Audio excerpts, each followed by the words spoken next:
Hi everybody, Dan Illman, Mike Beer kicking off the late pick 4 at Santa Anita with Friday's DRF race of the day. It's the 5th, and let's take a peek at the field of turf horses going 1 1/8 miles. It's a maiden special weight for 3 and up. You can download free formulator past performances for this race on the race of the day event page at DRF.com.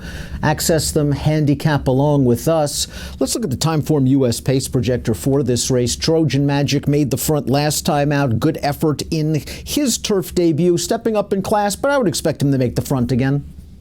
Yeah, I think he'll probably be the pace setter. I thought it was a little hard to decipher after him, but I do expect him to be on the front. Number 1, Silent Musketeer. This is a horse that certainly has not lived up to his pedigree. The dam's a half to quiet resolve, who won the Woodbine Mile. 14 lifetime starts, has yet to hit the board. Stepping up from a maiden claimer, this is a very tough spot. Yeah, longest shot on the board for a reason. Number 2 is On Easy Street. This horse made his turf debut in his most recent start. He was off for about 7.5 months, and I thought he ran okay. He was in between horses. Drayden Van Dyke tried to get him to the outside on the turn, and Bordertown kind of looped him, kept him in. By the time he got to the outside, he finished only evenly. I'm a little concerned about the 1 1/8 miles, but I think this horse will benefit from his most recent start. Yeah, I mean, I guess that's the positive way to look at it. He was off the layoff last time. Maybe he just needed the race. He was certainly racing on through the stretch. He never really made any kind of an impact in there, but maybe he just needed the race, Dan. Neil Drysdale has 2 in here. The 3, Capital Call. The 5, Mulholland Highway. Both of these horses getting Lasix for the first time. Capital Calls by Tonalist. The dam was a Group 1 stakes winner on turf in South America, became a graded stakes winner on the turf in North America. This horse made his start on turf last time out at this distance, and he saved ground. I thought he was on hold, Mike, and he finished okay. I think he can build off that start. Yeah, I sort of looked at him the same way. His debut just sort of looked like a learning experience to me. He didn't really offer that much, but they didn't ask him a whole lot in there either. I thought he took a step forward last time, and you're right, he was in a little traffic coming to this stretch. Everything worked out fine for him, but man, that winner just blew his doors off through the stretch. The winner of the race was really impressive, so he wasn't going to win that race anyway. Maybe he improves again with Lasix. Trojan Magic is up next, the expected pace setter. Let's watch his turf debut. He went right to the front. He battled with a 70-1 shot, put that horse away, and I thought he ran okay to finish second. Certainly an improvement from a buyer's standpoint. An 81, this horse is well bred, stepping back up into the maiden special ranks, but if he gets loose again, I wouldn't be surprised if maybe he can put this field to sleep. Yeah, I sort of looked at him the same way. I don't love him, but I can see him getting loose on the lead and maybe taking this field a long way. He got a solid figure for that last race. I thought the pace was, just basically honest. I don't think he went that fast, and he was clear in the stretch, as you saw there. He just couldn't hold on. I don't know. I guess if he runs that race back, he's supposed to be tough in here. Mulholland Highway will be making his turf debut. This is an Irish bred with a very strong turf pedigree. The dam's a half to a grade 3 stakes winner on the turf. And we'll go back to his most recent race at Golden Gate on the synthetic surface, and he's going to run on to finish second. And I think the winner of this race is pretty good, American Farmer, who came back to run second in the El Camino Real Derby with a 72 buyer. We see Mulholland Highway staying on to finish second in here, Mike. I thought this is a useful effort, and turf might be what he wants the whole time.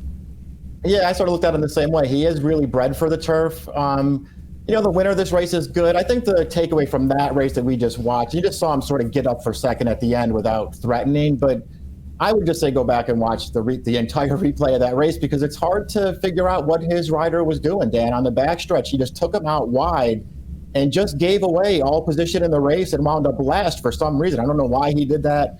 And then this horse made a little bit of a run at the end. I thought he ran better than it looks last time, and he's bred to improve with turf. Certainly a little bit of value here at 15-1 on the morning line, getting Lasix for a master trainer in Neil Drysdale. Commanding Chief has run 9 times already. He might be exposed, but he's hit the board 7 on those occasions.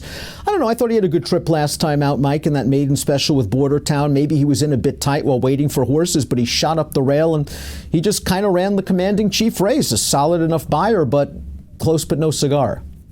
Yeah, I think we look at him the same way. I thought that trip worked out really well last time, and at the end of the day, he just wasn't good enough to win that race. Maybe this is just the right field for him, Dan, but I don't know. I'm starting to get a little tired of this horse. Horse to beat arguably is the morning line favorite, the outside horse, the 7, Border Town. This is a full brother to Hit It a Bomb, who won the Breeders' Cup Juvenile Turf. This will be his third start of the form cycle, and he ran okay when finishing ahead a couple of these last time out. We'll watch it. Border Town going a mile, second off the layoff. He's on the outside right now looking at the stands. He's a little bit green. Dick Mandel is putting blinkers on for the first time to get this horse to settle. He's not very good out of the gate, and that could be a problem. Yeah, I agree with that. I mean, we'll see if maybe the blinkers just really focus him, Dan, because you can go all the way back to his career debut for Chad Brown. He cost himself a win that day because he would not focus in the stretch. He did the same thing in that race we just watched.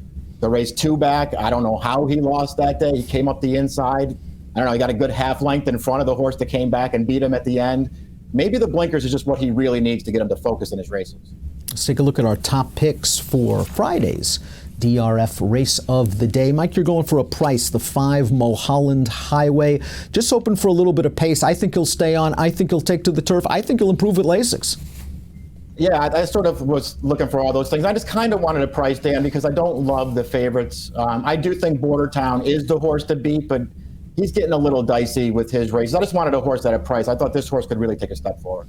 I had trouble separating my top 3 picks in here, the 2, the 7, and the 4. I think the 2 will offer by far the most value of those 3 horses on Easy Street, who I thought ran promisingly enough behind Border Town. We saw him just finishing evenly up for 5th in that video. I'm hoping he can get a good trip in behind the leader, and maybe this pace won't be very fast, but 2, 7, 4, and 6, I like the top 3. I think one of those 3, if not Mike's top selection, gets it done to kick off the pick 4 on Friday. Race number 5 at Santa Anita. We're going 9 furlongs, has an approximate post time 3 o'clock Pacific. Best of luck.